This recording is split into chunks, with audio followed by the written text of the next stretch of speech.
Everyone, my dear subscribers, my students, my viewers, my friends, how are you all? I hope you all must be fine and waiting for my next video. So here you are. Today's topic is cancer, which is very common nowadays. Cancer and heart patients are seen generally everywhere.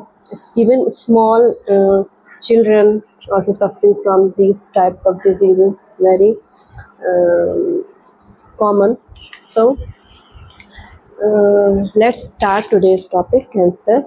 If you are watching my video in this channel first time, so please subscribe it, and after subscribing press the bell icon button so that you can watch my videos, uh,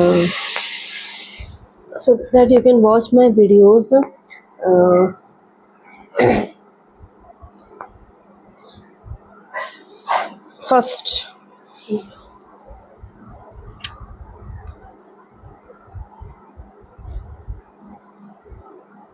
And uh, and I have a request that please watch this video. This topic is cancer. Please watch the video till end so that you can gain some information about the cancer and the cancer patient, what is cancer, and the patients of cancer, so that you can know about this disease very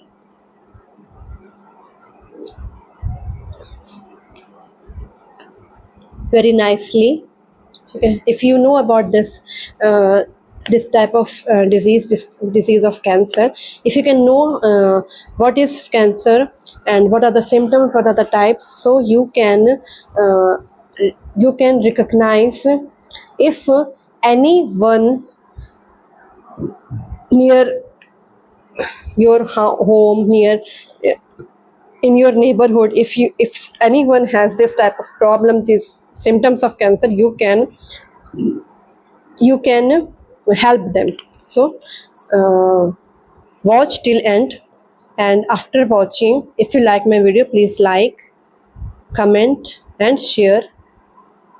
So let's start today's topic, which is cancer. तो आइए cancer के बारे में बात करते हैं कि cancer क्या होता है. कैंसर, अगर आप इस चैनल पर न्यू हैं, फर्स्ट टाइम मेरे इस चैनल पर मेरा ये वीडियो देख रहे हैं, तो प्लीज़ सब्सक्राइब करके बेल आइकन प्रेस करना मत भूलिएगा. और अगर आप अगर आप बेल आइकन प्रेस नहीं करेंगे तो आपको मेरी वीडियो का नोटिफिकेशन नहीं मिलेगा, जिससे आपको कुछ नई इन्फॉर्मेशन सबसे पहले नहीं मिल पाएगी. तो अगर आपको मेरे वीडियोस पसंद आते हैं तो प्लीज़ सब्सक्राइब करके बेल आइकन ज़रूर प्रेस कीजिएगा, ताकि आपको मेरे वीडियो के नोटिफिकेशन सबसे पहले मिल सकें. So let's start. Cancer, as you can see in this picture, cancer is abnormal cell growth of any disease. अगर हमें कोई बीमारी हो जाती है, छोटी सी कोई बीमारी हो जाती है, तो उसकी एबनॉर्मली उसकी सेल ग्रोथ अचानक से बढ़ जाना, और सारे बॉडी पार्ट्स हमारा जो बॉडी है उसके अलग अलग पार्ट्स में वो जब वो फैल जाता है तब वही कैंसर बन जाता है. एबनॉर्मली सेल की ग्रोथ, यानी कि नॉर्मल तरीके से नहीं. सेल ग्रोथ तो होती है, लेकिन जब किसी बीमारी की सेल ग्रोथ, बीमारी से जो बीमारी कोई डिजीज़ की सेल ग्रोथ अचानक से बहुत ज़्यादा तेज़ी से होने लगती है, तो वही कैंसर होता है. और वो बॉडी पार्ट, और हमारे जो बॉडी है उसके अलग अलग हिस्सों में फैल जाते हैं. किसी भी ऑर्गन में, किसी भी टिश्यू में ये हो सकता है. तो कैंसर के टाइप्स के बारे में बात करते हैं. टाइप्स ऑफ कैंसर बहुत सारे होते हैं, और more than 100 types of cancer are there in this world. First है कार्सिनोमा, जिसे स्किन कैंसर कहते हैं, और एपिथेलियल टिश्यूज का कैंसर कहते हैं. देन है सार्कोमा, जो कनेक्टिव टिश्यू का कैंसर होता है, जैसे बोन, मसल, ये होते हैं कनेक्टिव टिश्यूज में. बोन मसल्स कनेक्टिव टिश्यू में आते हैं, तो ये होता है सार्कोमा. अगर आपके एग्ज़ाम में, किसी भी कम्पिटिटिव एग्ज़ाम में सार्कोमा आपसे पूछा जाता है तो उसका मतलब ये है कि ये कनेक्टिव टिश्यूज़, बोन मसल्स का कैंसर है। देन होता है ल्यूकेमिया, ल्यूकेमिया होता है ब्लड सेल्स का कैंसर, जो रेड ब्लड सेल्स है। देन लिम्फोमा होता है, नेक्स्ट आता है लिम्फोमा। लिम्फोमा होता है लिम्फेटिक कैंसर, जिसे हम वाइट ब्लड सेल कहते हैं। इसमें white blood cells, spleen, lymph nodes, ये सब आ जाते हैं। जो हमारा इम्यून सिस्टम होता है उसका जो कैंसर होता है वो होता है लिम्फोमा कैंसर। फिर मेलानोमा कैंसर को, जो मेलानिन का कैंसर होता है उसका मेलानोमा कैंसर कहते हैं। फिर कॉजेज ऑफ कैंसर के बारे में बात करें, ये तो टाइप्स हो गए, इतने टाइप्स होते हैं। और फिर कॉजेज होते हैं, सबसे पहले जेनेटिकली जो म्यूटेशन, यानी कि डीएनए अचानक से बदल जाता है, डीएनए का चेंज हो जाना किसी भी वजह से। फिर लाइफ स्टाइल फैक्टर्स होते हैं, जैसे जो लोग बहुत स्मोक करते हैं, बहुत ज़्यादा ड्रिंक करते हैं, ठीक है, उन्हें होश नहीं रहता, और एक्सरसाइज बिल्कुल भी नहीं करते हैं, डाइट उनकी बहुत ज़्यादा पुअर होती है, अच्छी डाइट नहीं लेते हैं, ये तो होता है। और देन इन्वायरमेंटल फैक्टर्स में आ जाते हैं टॉक्सिन, केमिकल्स, रेडिएशन, ठीक है। अगर हमारे इन्वायरमेंट, हमारे आसपास का जो वातावरण है, वहाँ पर कोई फैक्ट्री है या हमारा हमें इस तरह के केमिकल्स हमें इनहेल करने पड़ते हैं एज सांस लेने में, या पानी के फॉर्म में हम इस तरह के अगर हार्मफुल केमिकल्स, टॉक्सिन्स, रेडिएशन हमारे शरीर पे, हमारी बॉडी को अफेक्ट कर रहा है, तो इसका मतलब ये है कि ये हमें नुकसान कर सकता है। फिर इन्फेक्शंस होते हैं कुछ, हेपेटाइटिस के इन्फेक्शन, अगर किसी को हेपेटाइटिस की बीमारी के इन्फेक्शन हो जाता है, उसकी वजह से भी कैंसर हो जाता है, उसकी वजह से भी एबनॉर्मल सेल ग्रोथ हो सकता है। फिर सिम्टम्स, अब ये तो होगा कॉजेज़ की बात, कॉजेज़ के बारे में आपने जान लिया। देन होता है सिम्टम्स में, सिम्टम्स यानी कुछ ऐसी हमें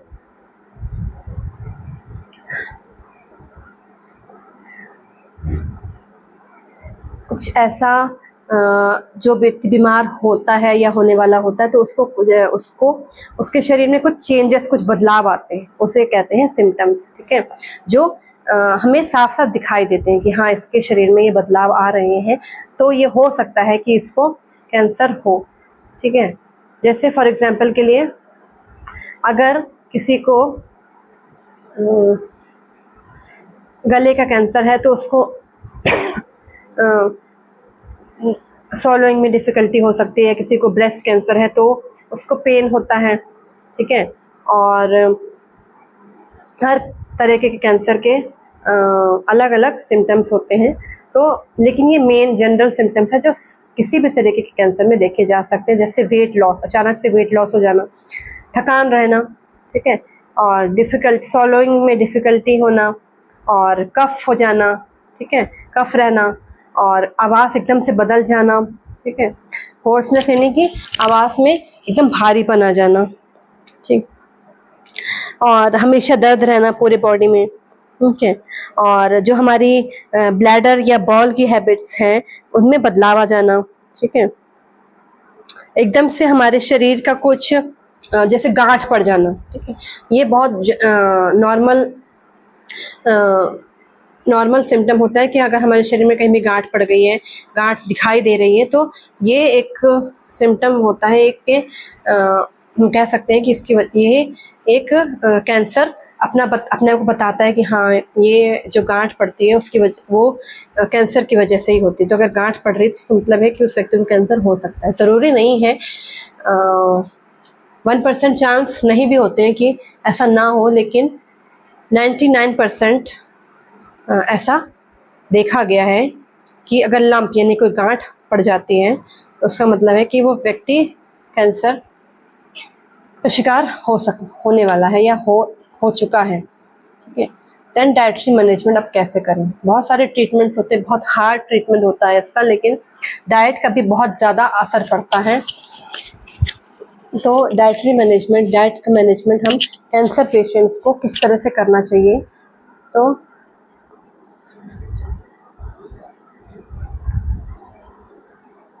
सबसे पहले जो न्यूट्रिशन होता है, पोषण बहुत ज़्यादा बहुत बड़ी भूमिका अदा करता है कैंसर को रोकने के लिए, उसके ट्रीटमेंट के लिए, और पेशेंट को बाहर कैंसर से उबरने के लिए, ठीक है। अगर उसका जो भी उसको महसूस हो रहा कैंसर की वजह से, जो उसको अलग कुछ और सिम्टम्स दिख रहे हैं, जैसे कि उसका आवाज़ बदल जाना या बॉल्स हैबिट्स चेंज हो जाना, ठीक है। तो उसकी वजह से क्या होता है, अपने जो सिम्टम्स को मैनेज करने के लिए वो क्या क्या कर सकता है कि डाइट को, अपनी अच्छी डाइट ले सकता है, जिससे उसके साइड इफ़ेक्ट का ना हो, ठीक है। क्योंकि जो कैंसर की दवाएं होती हैं, मेडिसिन्स होती हैं, बहुत हार्ड होती हैं, उसकी वजह से साइड इफ़ेक्ट होता ही होता है। तो उन साइड इफ़ेक्ट को कम से कम करने के लिए और अपनी स्ट्रेंथ को बढ़ाए रखने के लिए, बनाए रखने के लिए, अपने लाइफ स्टाइल को जीने के लिए उसको जो डाइट का मैनेजमेंट है वो अच्छे से करना पड़ता है। तो डाइट मैनेजमेंट किस तरह से कर सकते हैं, ये इस न्यूट्रिशन गोल्स होते हैं कुछ कैंसर पेशेंट्स के, जिसमें वो एक हेल्दी वेट को बनाए रख सकते हैं, ठीक है। उनका वेट अच्छे से कैसे मैनेज रहे, ये उनके पोषण पर निर्भर होता है। अगर वो अच्छा पोषण करेंगे तो उनका वेट अच्छा रहेगा। वेट अच्छा रहेगा तो कैंसर से उबरने में, कैंसर से लड़ने में उन्हें बहुत हेल्प मिलेगी। इम्यूनिटी बूस्टिंग, यानी ऐसे उन्हें डाइट में इस तरह का आहार लेना चाहिए, ऐसे पोषक तत्व लेने चाहिए जिससे उनका इम्यूनिटी बढ़ सके। इम्यूनिटी बढ़ानी होती है इस समय, ठीक है, जिससे कि कैंसर और बाकी इन्फेक्शंस जो होते हैं वो ना हो सके।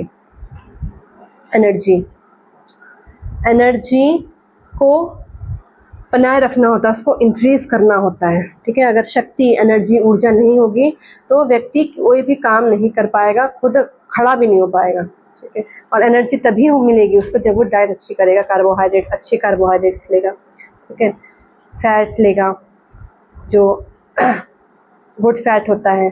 फिर कुछ साइड इफ़ेक्ट्स भी होते हैं। साइड इफ़ेक्ट्स को कम करने के लिए कुछ साइड इफ़ेक्ट्स जो दवाई की वजह से, उसकी मेडिसिन की वजह से, जो उसकी थेरेपी होती है, कीमो, रेडिएशन, ये सब उसमें ट्रीटमेंट का हिस्सा होते हैं।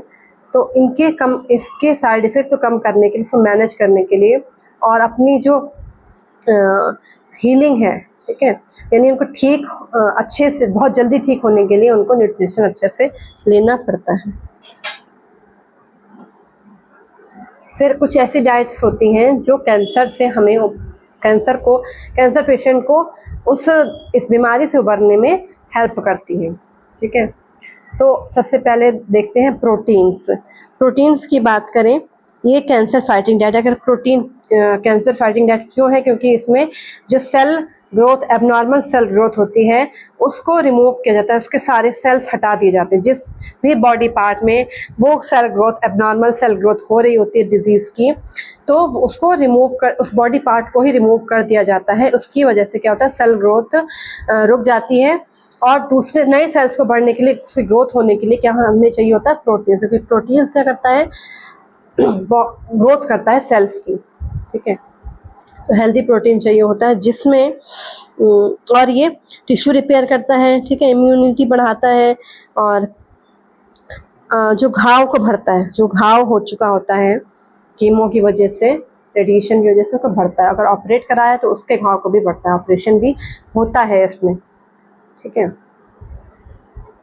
इसके सोर्सेस क्या क्या होने, जैसे आप देख सकते हैं, लीन मीट, ठीक, eggs, fish, legumes, nuts, tofu होता है जो सोया प्रोटीन होता है, उसे टोफू कहते हैं, और डेयरी प्रोडक्ट्स जितने होते हैं, ये जैसे आपके सामने पिक्चर आप देख सकते हैं, ये सारे प्रोटीन्स के सोर्सेस हैं। देन कार्बोहाइड्रेट्स की बात, कार्बोहाइड्रेट्स ऊर्जा प्रोवाइड करता है हमारे शरीर को।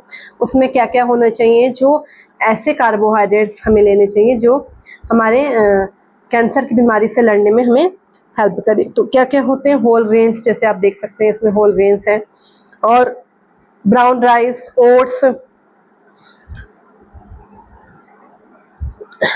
ऐसे वेजिटेबल्स जिससे हमें स्टार्च मिलता है, स्टार्ची वेजिटेबल्स, लेग्यूम्स, फ्रूट्स, ये सारे कार्बोहाइड्रेट्स के सोर्स। जैसे फ्रूट्स आप देख सकते हैं, एप्पल है, ठीक है, ये सब सोर्सेस होते हैं कार्बोहाइड्रेट्स के, healthy carbohydrates for cancer patient. Then fats सिर्फ हमें एसेंशियल फैटी एसिड्स लेना होता है, हेल्दी फैट्स लेने होते हैं, जैसे जो कि टिश्यू रिपेयर में और हमारी ऊर्जा को बढ़ाने में मदद करते हैं। जैसे आप देख सकते हैं, सैल्मन फिश होती है एक, ये, और ऑलिव ऑयल, एवोकेडो, जैसे बीच में एवोकेडो है, ठीक है, एवोकेडो, और ये है आपकी salmon fish, avocado, olive oil, ठीक है, नट्स हैं, ठीक है, और ये आप देख सकते हैं सीड्स हैं, और फिर आता है vitamin minerals. Vitamin C, D, A, zinc, iron, और मिनरल्स में आते हैं जिंक, आयरन और मैग्नीशियम। ये ऐसे 3 टाइप्स ऑफ मिनरल्स होते हैं जो कि इस बीमारी में इस कैंसर पेशेंट्स को लेने चाहिए ताकि उसकी इम्यूनिटी बढ़े, वो जल्दी से ठीक हो। बाकी मिनरल्स अगर वो पेशेंट नहीं भी लेते तो भी उन कोई दिक्कत नहीं होती, लेकिन ये जो विटामिन और मिनरल्स हैं ये उन पेशेंट्स को ज़रूर लेने चाहिए क्योंकि इम्यूनिटी बढ़ाते हैं, ग्रोथ हेल्दी करते हैं, ठीक है। ये सारे आप देख सकते हैं विटामिन एंड मिनरल्स का पिक्चर। इसमें क्या क्या है, फ्रूट्स, वेजिटेबल्स, सिट्रस फ्रूट्स, ये सारे विटामिन और मिनरल्स हैं। Then fibre and fruits, fibre जो वेजिटेबल्स से मिलते हैं वो भी हमारे बॉडी में जब हम कंज्यूम करते हैं तो कैंसर से लड़ने में मदद करते हैं, ओवरकम करने में। अब कुछ ऐसे फूड भी होते हैं जो कैंसर पेशेंट्स को अवॉइड करने चाहिए, जैसे fast food, raw food, under cooked food, unpasteurised food, ऐसा फूड जो जिसका जो बैक्टीरिया है वो उसको रिमूव नहीं किया गया है किसी भी प्रोसेस के द्वारा, बॉइलिंग के द्वारा या पास्चराइजेशन प्रोसेस नहीं किया गया है। Unwashed fruits and vegetables, alcohol, ये सारे ऐसे फूड्स हैं जो कि इस समय नहीं कंज्यूम करने चाहिए। अब जो जूस और फ्रेश जूस जो हम घर में मशीन से, जो जूसर होता है उससे हम जूसर के द्वारा हम फ्रूट जूस पेशेंट को दे सकते हैं, ठीक है, बाहर का जूस नहीं। तो ये सब थे आपके कैंसर के के बारे में। आपको बहुत सारे ऐसी चीज़ें पता चली होंगी कि जो आपको पहले नहीं पता होंगी, ठीक है, कि कैंसर होता क्या है। आपको ये तो पता है कि कैंसर होता है, लेकिन कई लोग नहीं जानते हैं कैंसर होता क्या है, what is the definition of cancer, आखिर क्यों होता है। अगर आप आज की क्लास बस यहीं तक है। अगर आपको ये मेरा वीडियो पसंद आया तो प्लीज़ लाइक, शेयर, कमेंट करके मुझे ज़रूर बताइएगा कि ये वीडियो कैंसर के बारे में आपको कैसा लगा। और अगर आप इस चैनल पर न्यू हैं तो सब्सक्राइब करके बेल आइकन ज़रूर प्रेस कीजिएगा ताकि आपको मेरे वीडियोस इसी तरह के अच्छे न्यू इन्फॉर्मेटिव वीडियोस आपको मिल सकें। Thank you so much for watching my video. और बहुत जल्दी एक नए वीडियो के साथ मैं आपके सामने एक नया वीडियो अपलोड करूँगी। तब तक के लिए bye bye, thank you so much.